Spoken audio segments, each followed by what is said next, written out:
another episode of The Scramble. Thanks for joining us. I'm your host, Jason Hawley.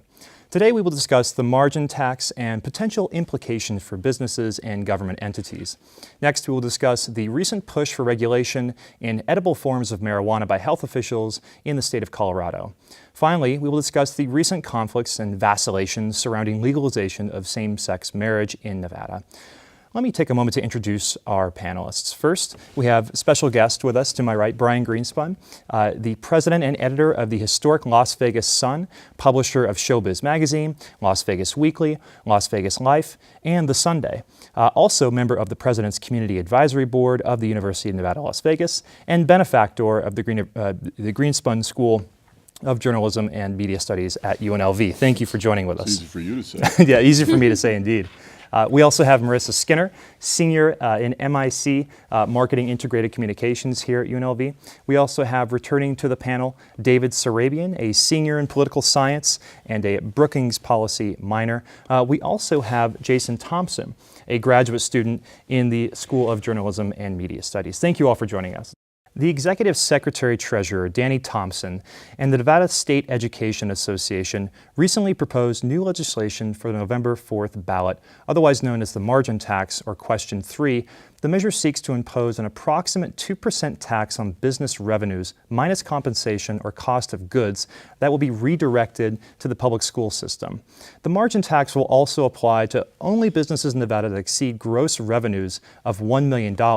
Nonetheless, the margin tax will apply to all businesses with regard to the general modified business tax in Nevada. Given the pro-business, low-tax climate that has come to signify the local economy, what kind of impact would the margin tax have? And would the State Education Association ultimately yield the increased revenues for schools that it seeks to yield with this legislation? Brian, if I could start with you on this, you've been quite vocal in recent months regarding the margin tax. What are your overall thoughts? Wow, that's a lot. How long is this show? Not long enough with the margin tax. I know. There's no question what Danny Thompson's group, what the teachers, and what many people in certainly this part of the state, and I'm sure the rest of the state, have been feeling for a few decades now, is that the legislature has refused to look at what's needed for K through 12 education and done the appropriate job, i.e. raise the money necessary to give the tools to the various school districts to educate our kids properly. Mm-hmm. And out of that frustration, it finally hit a boiling point, and they got plenty of signatures to put it on the ballot question. It was ballot question number 3, this margin tax. The problem with the margin tax, in my opinion, is that it's much too high. I was on Governor Kenny Gwynn's commission in 2003, and we were charged with revamping all the tax structure, the revenue structure in the state, and we looked at everything. We took months and months. And we looked at all the taxes. We were hamstrung. We couldn't do an income tax. It was a constitutional prohibition. And property taxes, people would go crazy. Yeah. So we had to figure out what could we do to raise the money, especially for education.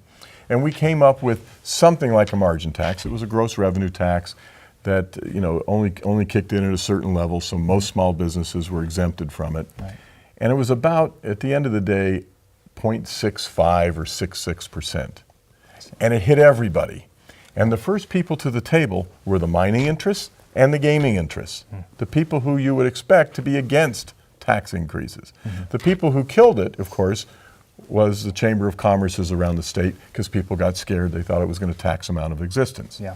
And it clearly wouldn't have. Mm-hmm. The point is that was in the 0.6 to 0.7 range, an effective rate. Mm-hmm. Here you've got 0.2. So you take a business that has a $20 million gross revenue number.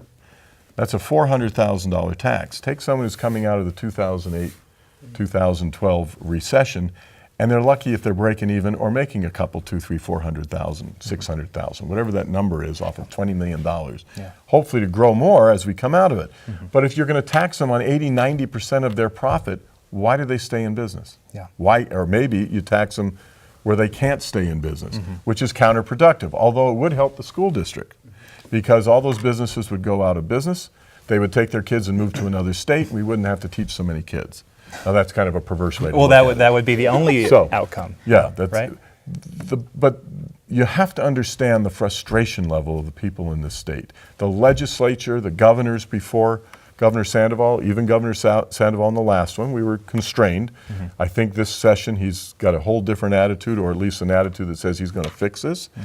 Maybe the legislature is going to go along. I hope so. If they don't learn from what happens if question 3 does fail. If it passes, I think we're in a world of hurt, because you don't go tax everybody's profit out of existence as they're coming out of this. But what you do have to do is the legislature and the business communities have to come together immediately and say, we're not going to allow the people to take this margin tax or anything like it in the future and jam it down the state's throat, because it's not nearly as good as the legislature studying it and coming up with the right answer. That's what legislatures are supposed to do. Our legislature has failed time in and time out to do its job. That's what brought this on. And the key is, you say Danny Thompson was in favor of it. I saw an ad the other night where Danny Thompson is against it.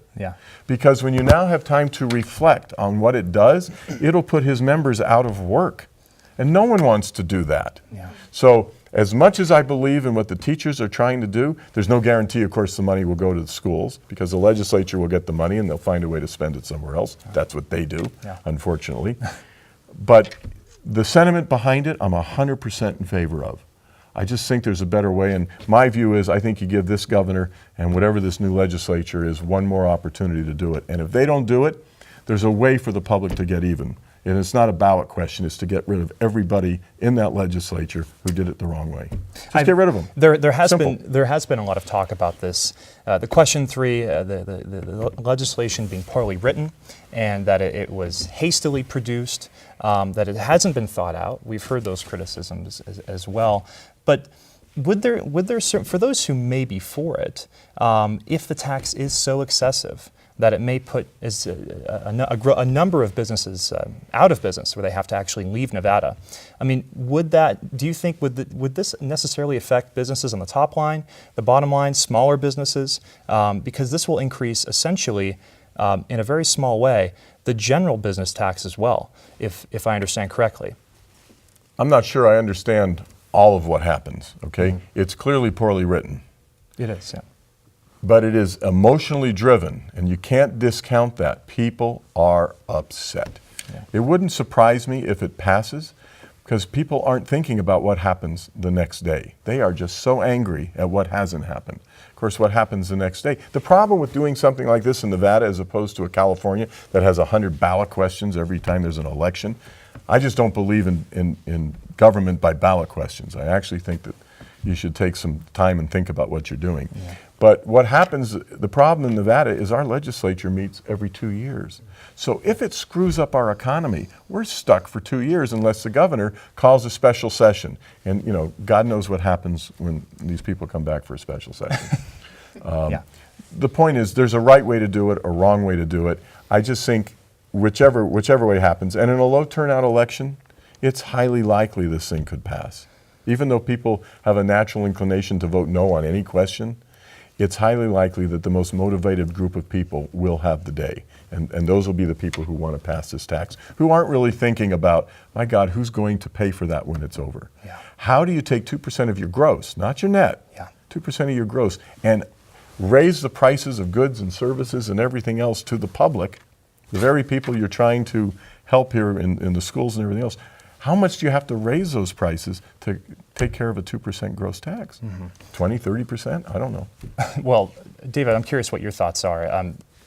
Well, I'm really shocked that it's on the gross and not the net, because especially like Brian stated, that we're trying to get out of this recession, and the numbers that I saw today from Mark Moreau was that Nevada lost 155,000 jobs from the recession, and we've only gained back about 45,000. So we are still 100,000 jobs under. And the fact that it's on the gross and not the net is just very disheartening. And we've talked before about the educational system in Nevada, and it does need to get funded. And this is a very highly emotional vote. But it's just I'm just surprised at just how little thought was put into this. Because if you're going to have a tax, this is microeconomics. You know, the first microeconomics class you ever take. If you're going to tax somebody, you do it in such a way that you don't lose the tax revenue. you know, because of how much dead weight loss you're causing. And I'm just shocked at how much bad thinking. I can't even form a straight sentence about it, how bad it was. Right. Well, it's bad in hindsight.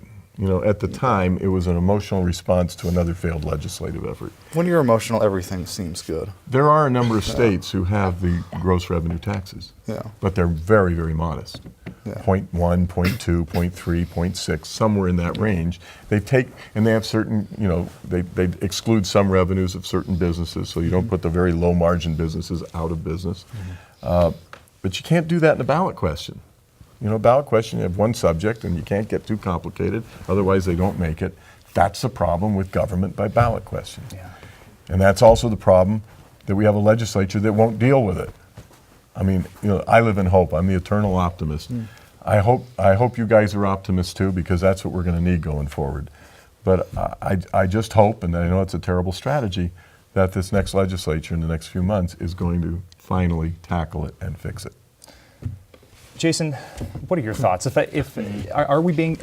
this developed in an emotional state? What should be done about it? I think so. I think the whole problem is more fundamental. Like maybe the whole school system needs to be rethought. You know, maybe the whole idea of public school systems, that we have bricks and mortar buildings and teachers and superintendents and principals and all this whole system and everything. Maybe we just need to start fresh from just look at the best education system that they use, like in Renaissance days or whatever. Now, and maybe it costs less. Some have advocated this idea of a voucher system for children from disadvantaged backgrounds to go to private charter schools. So you're saying instead of doing that, you're talking about eliminating brick and mortar schools altogether. Possibly, yeah. With the internet now, a lot of people are going online for things, and what you need is just the third graders or whatever to teach the second graders, right? And the second grade, you know, more of a instead of a technician type of setting where we have experts created, more of like the old way of teaching a trade down to the school to the next one. The older generations teaching the younger generations. Well, good. Hopefully we don't remain emotional on this, and if all goes well, we will vote no on question 3. But in the meantime, we do have to move on. Colorado health officials are pushing to ban most edible forms of marijuana other than lozenges, hard candy, and tinctures that can be mixed in drinks or food.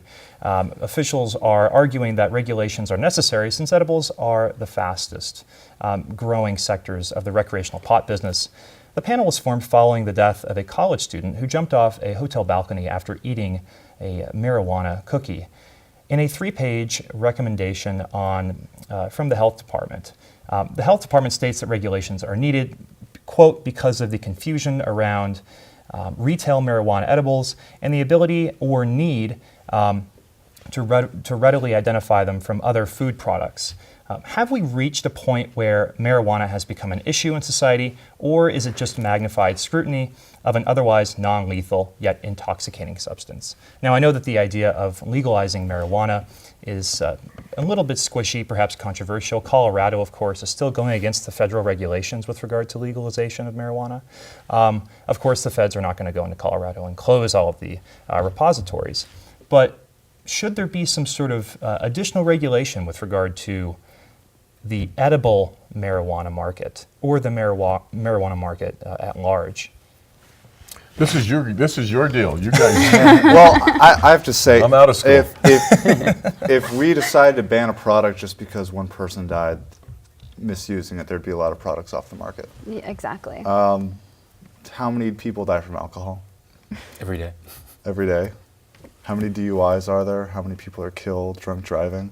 One person unfortunately dies because they ate a marijuana cookie. There's only so much you can do with packaging before somebody will stupidly do something. How many children have died from the little packets that they eat in dishwashing detergent? But this stems to a broader issue with regard to, and we may be alluding to this, the idea of marijuana being a gateway drug, that it leads to harder, more serious drugs that could lead people to be addicted to very hard substances and ultimately perhaps end up in the prison system or addicted to these things. Is this a valid argument? Is it a gateway drug? I would say not. I mean, water might be a gateway drug then, right? I think that's just this whole thing, even calling it marijuana, it's based on racism. to get Mexicans out of the United States when we were done with their labor after World War I. It was in the JMS, cannabis. It was in, they've used it for 6,000 years. In the last 50 years, it's been only legal just to take away rights of minorities. There's no medical or scientific basis. It's more of like you can watch a documentary, What If Cannabis Cured Cancer? It's a miracle drug, actually. Okay. I have a little disclosure to make here. I have applied for a marijuana license in the state of Nevada. Fair enough. The other disclosure is 6 months ago or 8 months ago, I knew absolutely nothing about marijuana. Now I know a whole lot. The issue that you're talking about in Colorado with this student who died, that's a real issue. I think as we go forward, those states that do legalize either for medical purposes and then for recreational purposes, most of the marijuana in years to come is going to be through some type of edible. It's not going to be the smoking, things like that. And the problem with the edibles, I mean, you give me a tin of chocolate chip cookies. You're going to eat them all. I'm going to eat them all. Yeah. And the problem with these things, you don't know how much, because they're not really regulated, Right. how much of the marijuana, whatever it is in a THC. particular cookie. Yeah. And it's not like smoking it where, you take a couple of hits and you feel it. Right It away. takes a while for the cookie. So meanwhile, the cookie still tastes good. So you eat it, nothing happens. So you eat another one, nothing happened. You eat the third one. Now you're up on the building thinking you can fly, or however that works. That's tragic. Yeah. But it's because no one says you can only buy one cookie, and here's the dose that you should have of that cookie. Well, here's another That's where the interesting- research has to go, and we haven't done that research. So Colorado is right Yeah. in trying to get a handle on that, or they're going to have more of these problems.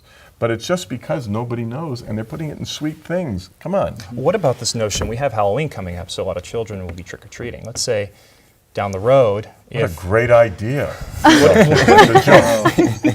It'll keep them Well, the quiet. worst, I've done a little research on it, and the worst that's going to happen is you're going to take a nap. You're going to get He's tired, gonna and eat you're all going to the wake up, candy. and you're going to eat a lot more. That's the worst Yeah. that can happen. Well, the the- amount that you need to take it's is a piles terrible before idea you to die. even think about. Well, if yeah. that's where you're Well, going, we don't so want it putting to it in the kids, that's for candy. sure. if it got in the hands of Well, children, you can put it in a lotion and rub it on your skin even too. That's well, another way there to about doing have it. been Oh, a no. dozen kids that have gone to the hospital. Yeah, In When one's Colorado died. from Well, eating no one it- should eat it, from though. eating You need to edibles. keep it away But from it kids, still for doesn't sure. stop the fact that kids will get sick from it. They're not just going to pass look, out. any parent who allows his or her child to take something from somebody's house that's edible like that, I mean, other than a hard candy or something, I mean, even the can. I know what my daughter does with her kids. She gives them one piece of candy and she finds a way to distract them, and the rest of it's gone. All right? Any parent who allows their kids to sit there and eat all that candy anyway, just the sugar, is not doing a service to their kids. And in today's world, if you're not looking, and I know my parents used to look for razor blades and apples or something like that. Yeah. If you're not on top of that, you shouldn't be taking your kids out trick-or-treating. But the idea of someone maliciously doing that, lacing candy with marijuana, Yeah. it's scary. It is. Scares the heck out of me.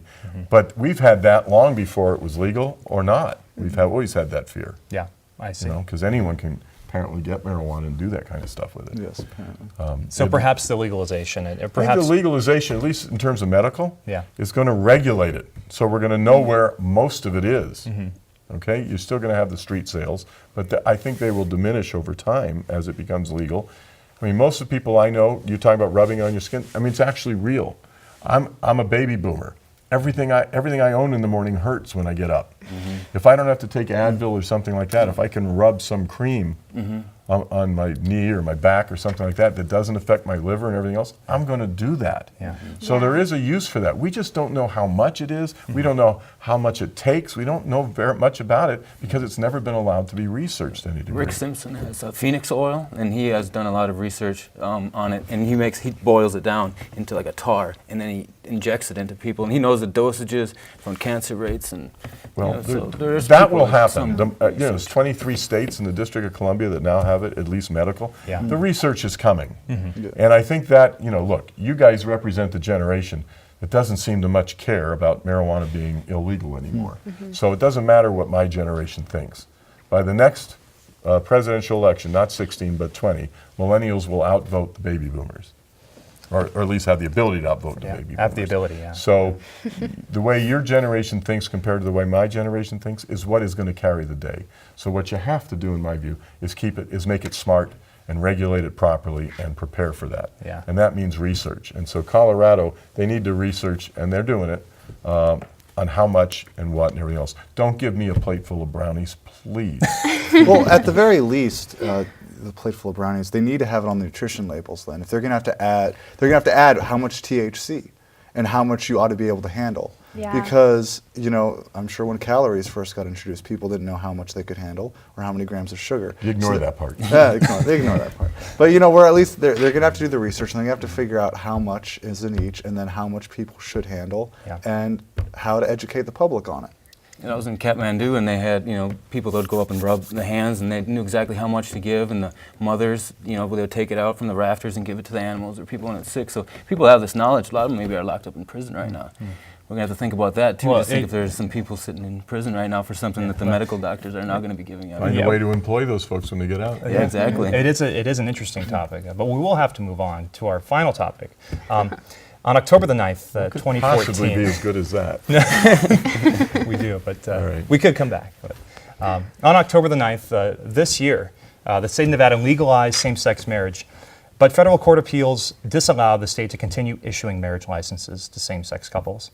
Currently, the majority of states in the union, that is 32 total, allow gay marriage, leaving Nevada behind the trend towards legalization as the legal and political circumstances have become increasingly complex for marriage equality in the Silver State. What should the legislatures consider when moving forward? And Marisa, perhaps I should start with you on this. Are you saying that gay marriage is not legal in Nevada now? No longer. No longer, it's not. Right, like it happened and then they took it away, right? Correct. Yeah, I mean, I'm all for it. Whatever makes you happy. I just think it's a good idea. Why not? So we have to just reconsider. We have to reconsider this federal legislation that has now blocked gay marriage from being legal in Nevada. David, what are your thoughts on this? I mean, I must have missed something. Yeah. Tell me what happened. well, Catch me up, will you? So basically, it was a federal court out of San Francisco Right. that said gay marriage is no longer legal in Nevada, and we'd have to look up the specifics with Right, regard to it's who was in confusing. charge. Very But strange from the Ninth overall, Doesn't make sense. if you look at the mainstream reports, whether it's from the AP, CNN, other outlets, it's very obfuscated. It's very confusing. It's very nebulous. I thought the Ninth Circuit struck down our marriage ban, and Idaho and Nevada appealed it, and Nevada withdrew its appeal, and so the Ninth Circuit ruled on Idaho only. Now I may be confused about that. That's because the I last think I heard. I think gay marriage in Nevada is now legal and going forward. Now I could be way off. I've been out of town for a week. Well- because this thing is the point is it's changing that fast. No, this has Yeah. changed in less than a week. okay. Yeah. Last week, I remember a friend of mine taking photos of him marrying couples. But Then one judge in the Supreme Court said put a hold on it. It was the Supreme Court, wasn't it? I believe it was. It But wasn't the Ninth Circuit. The Ninth Circuit, they're the ones who overturned California's ban. Overturned Hawaii. Yeah. so the thing is, The point though, is, that- it's confusing. It is. It's going to go away. This is just legal playing. They're just playing little games. I don't think you're going to see a state in the union within the next 2 years that's going to have illegal, that it's going to stay illegal. Yeah. Every federal judge is ruling on this. The Supreme Court turned it down the other day. All these appeals from these states that wanted to impose their bans, they said we're not going to hear it. how long do you think it will actually take? I mean, for all 50 states. Well, if you'd asked me 10 years ago, I would have said 100 years. How am I doing? Now it's all done, Yeah, almost maybe all a done. couple years even. Yeah, it'll happen a little faster than legalized marijuana, Yeah. but not Yeah, much. oh yeah. Again, it's a millennial issue. Yeah. Yeah. So Millennials don't care. No, they don't, and for good reason. Yep. There's other They bigger just don't see it as an issue. To your point, Exactly, that's what I'm like, and yeah. so as long as you don't see it as an issue, if the voters don't care, ultimately the court is not going to care. They're just not. That's just the way they work. now, unfortunately. if I could get your final thoughts on You want me to wrap it up? If I can get your final thoughts on the state of, because you have an interesting pulse on the state of millennials, and because you are involved with the university. I'm a millennial. I'm a millennial. You are at heart. But it's the last millennial. Okay. What do you think about the contemporary mindset. You see that the millennials are fairly progressive as far as policy, and you see policy in the future moving towards legalization of marijuana, gay marriage, et cetera. What else might you see on the horizon? Well, a lot of this I pin on Brookings. You know, they write these reports. So, I mean, I try to read them and try to understand them. But the millennial generation is growing up.